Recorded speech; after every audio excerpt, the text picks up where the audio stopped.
Well, hey everybody, today we're going to talk about forehead wrinkles and frown lines. And that's an area that I have not specifically focused on, even though I've done like a ton of videos on anti-aging and crow's feet and all those other type of issues that come up when we talk about wrinkles on the face. And you can do any kind of search on the internet, on YouTube, on TikTok. You can do that and you're going to find a lot of tips and tricks. Some of them are bananas, and I'm not even kidding. Some people are using banana peels on their forehead to get rid of wrinkles, which of course does not work. But what do the dermatologist and esthetician experts say will actually work to help get rid of these? Well, I'm going to share those with you in today's video, help you get rid of those frownies. No botox or brow lift required.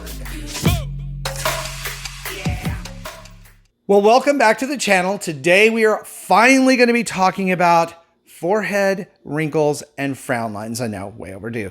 If you're new and not familiar with who I am, I'm Chris. I'm a skincare expert, and on my channel, we try to help you find skincare that will work for you, not empty your wallet, and not do more harm than good. So if that's something that you're looking for on YouTube, please be sure and subscribe, hit that little notification bell so that you know when my new videos are up each week.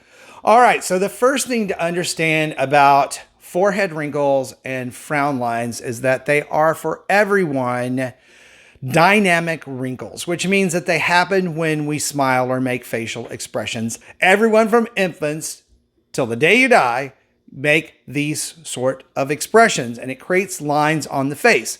Again, they're dynamic. They go away, they disappear when we stop that expression, except for the fact that as we get older, sometimes they stick around and become static wrinkles. So that is when the skin has been trained from all this repetitive expression that we do to sort of fold and stay folded, giving us those lines and wrinkles. And the interesting thing about forehead wrinkles and frown lines is they really can start pretty early in your life, 20s and 30s. I have a lot of people contact me that are very young, very unhappy that they have lines on their forehead already, and they're not even 30 years old. So genetics obviously can play a role.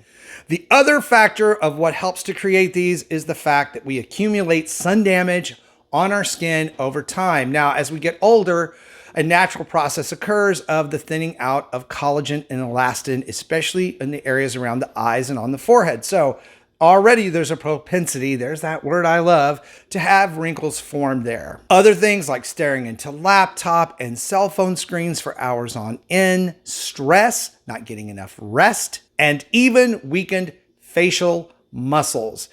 Now, a lot of these things we can adjust our lifestyle choices to address, but some of them we can't, like genetics. And what the experts, and I say, is most important is that you begin a skincare regimen that is an anti-aging regimen as early as your early 20s, at least by your 30s. Now, I was fortunate and learned to start my anti-aging routine early in my 20s, and it has benefited me because I don't have very many lines or wrinkles at all, and I really don't have any trouble with my forehead. So obviously prevention is always the best choice, but what if you already have them? Well, fortunately, like most things in skincare, the steps of getting there are the same as the qualities of being there. And the first step of getting there, staying there, or getting back there is to be sure that you are using a good vitamin C serum in your skincare routine. And those of you who follow the channel know I talk about a few items that everyone has to have in their skincare routine,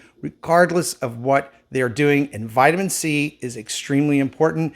It helps reverse some of the sun damage. It helps protect your skin from free radical damage, which naturally occurs from our metabolic processes, and of course that sun damage that goes on. Also, it helps fade out any dark areas, patches, or spots, and really does brighten the skin. So vitamin C serum, very, very good ingredient to be including in your skincare routine. Next, of course, is an SPF. So vitamin C serum and SPF every morning. An SPF of 30 minimum. You can go all the way up to 50. You don't really need to do more than 50 because those products after that begin to get greasy and very irritating to your skin, but at least applying that every single day. Now, the vitamin C serum that I recommend and use most often is an inexpensive one by The Ordinary, which is a brand, and it is the vitamin C 23% suspension with hyaluronic spheres. Now, the thing you need to understand about vitamin C serums, there are two kinds. The first kind is one like this, which is based on L-ascorbic acid. So there are percentages that you want to look for. You always want to use a vitamin C serum that is using L-ascorbic acid, 15% or more. It's really not that effective under 15%, especially as an anti-aging product. There are also versions of vitamin C serums that use ingredients like magnesium ascorbyl phosphate. Does the same thing, does really look for percentages because the ingredient is much milder and it's designed to affect the skin without any irritation. So it may take a little bit longer to see the benefits, but those are milder for you guys that have rosacea or eczema or very sensitive skin, and vitamin C serum stings a little bit. The magnesium ascorbyl phosphate version is probably better for you. Sunscreen, again, SPF 50. I like mineral sunscreens way more than chemical sunscreens. You guys that follow me know that. The one that I use is Neutrogena's Sheer Zinc Face Mineral Sunscreen. This one works very well for me. I've heard from several of you guys that you have sensitive skin to sunscreens, whether they're mineral or chemical. You can use sunscreen formulations of the same percentage, 50, 30, 40, that are designed and formulated for infants and young children. Those are formulated to be less irritating to skin, more buffered for children and infants, so that's perfectly fine. You're still getting the same amount of protection. Neutrogena does have versions for infants and children, SPF 50 zinc sunscreen. I will put links to these down in the video description box so that you can check these products out for yourself when we're done here today. So obviously sunscreen, very important. Sunscreen. Have I told you you need to wear sunscreen? The other thing you need to consider doing for sun protection is to be sure you're wearing a hat, sunglasses when you're outdoors to keep the sun off your face and keep you from squinting, which really contributes to that number 11, those two lines that we get between our brows. So yes, very important to consider. Anything you can do to protect your skin from the sun is going to pay off dividends for your entire life. Next, when it comes to the skin on your forehead, moisture is very important. And even though, if you were like me, your forehead was probably an oil factory in your teens, as we get older, it begins to dry up. So it's very important to make sure you're using products or moisturizers that contain good amounts of hyaluronic acid. The reason hyaluronic acid is so important as an ingredient on your skin, it can hold and attract 1,000 times its weight in moisture. That can do huge things for your skin. Now, if you're in a dry environment like the desert or arid environments, you want to doubly make sure that you're using a hyaluronic acid product that is in a moisturizer and not straight out serum or hyaluronic acid on its own, because again, it's going to draw moisture, and if there's none in the air, it will take it out of your skin. So it's very important to make sure you're using a moisturizer. Now, I've been using this one for years. It's Neutrogena's Hydro Boost for extra dry skin. It's formulated with glycerin and dimethicone, which are two great ingredients when combined with hyaluronic acid that help make sure that it moisturizes your skin and doesn't take moisture out of it. It's fragrance-free, oil-free, and it works across skin types. It is just like my absolute favorite product of the last 3 years. I've been using it. I talk about it on the channel all the time. Very inexpensive again. I will put a link to this one down in the video description box. The next thing that the experts, dermatologists, estheticians, and the rest will tell you is so ultra important. And if you follow me at all or watch my channel, you know probably what I'm about to talk about. And that is making sure you're using a retinol product at night for your skin.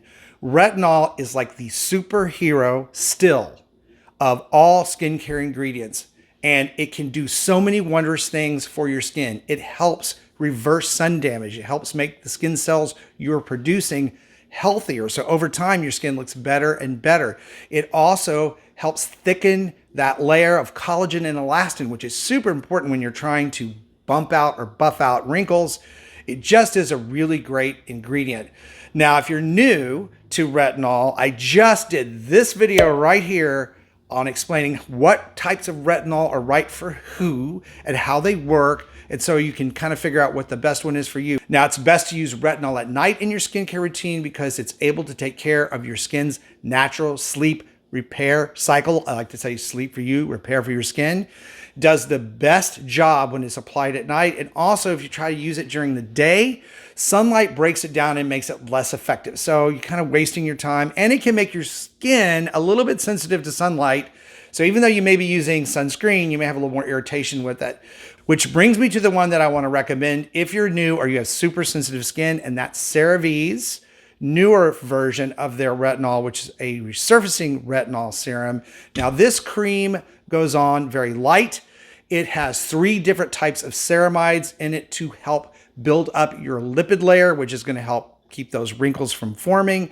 And also, because it's encapsulated retinol, it allows the retinol to actually penetrate the skin deeper so that when it becomes retinoic acid, which is what actually does the work, it's deeper in your skin, less risk for irritation, and better results for you. Again, a very inexpensive product, which I will list down below in the video description box for you. Now, if you have substantial forehead wrinkles and already have the frown lines, then you may want to use a different type of approach for this to add to your skincare routine. And what I'm talking about is the technology of using medical grade silicone patches. These patches are designed to be applied to dry skin for several hours or overnight. And what that helps to do is flatten that wrinkle or line back out, hold it steady against the surface of the patch, and it actually pulls moisture from the deeper layers of your skin, much like when you've had a Band-Aid on for a long time and you take it off, it's damp, your skin is always damp under there. Well, it pulls that moisture the same way, which retrains the skin to stay unfolded. Remember I said that our expression lines, we make them over and over, and it sort of trains the skin to fold and stay folded. This helps undo that. Now, I have reviewed these types of patches on the channel before. There are several videos on them and I talk about them a lot. This is CO brand's Brow Lift Patch. This is what it looks like. You can kind of see it, see how it looks like. So you peel it off and you apply it to dry skin. Now, there are some drawbacks to using these patches, and that is that they're not a one and done. You have to use them over and over again. They are reusable, which helps with the cost, but it's one of those things that you're going to have to do on an ongoing basis. A lot of folks that are using these right now are alternating these with their skincare regimen at night. So they wear them overnight, 3 to 4 nights a week, do their retinol and their moisturizers the other nights of the week. So it seems to be working really, really well for people. They're getting really good results. CO says you need to wear them for a few hours a day or overnight to see the results, but you will see some results on the first time you use them. Again, they're fairly inexpensive and they work across most skin types. Now, of course, there are other treatments out there that are more invasive, like botox, fractional lasers, lifts, brow lift surgeries. All of those things have benefits, but they also have cost and risks associated with each one of them, but they do work well. A new technology that has to do with red light therapy, or LED red lights and near infrared red light, has been showing some promise, and I'm actually testing out one of those masks right here. This is the one I'm testing out right now. I will be doing a review on these within the next week or two, so if you're not subscribed, now would be a good time to do that so you find out what my results have been and what my review and thoughts are on these types of products. Do they work? Now, I hope today's video was helpful in understanding how frown lines and forehead wrinkles form, what you can do to prevent them and reverse them. If it was helpful, please give the video a like, share it out. Also, let me know in the comments below anything that you have tried for these type of wrinkles, whether it worked for you or not. I'd really like to know. Also, be sure and check out my videos that are coming up next, because they do include that retinol video that can really help you understand how retinol works, which one's best for you and your skin type, and help you get your best skin ever. Thank you guys for watching and supporting the channel. I really, really appreciate it. Stay beautiful. Love you guys, and I'll see you over on the next video.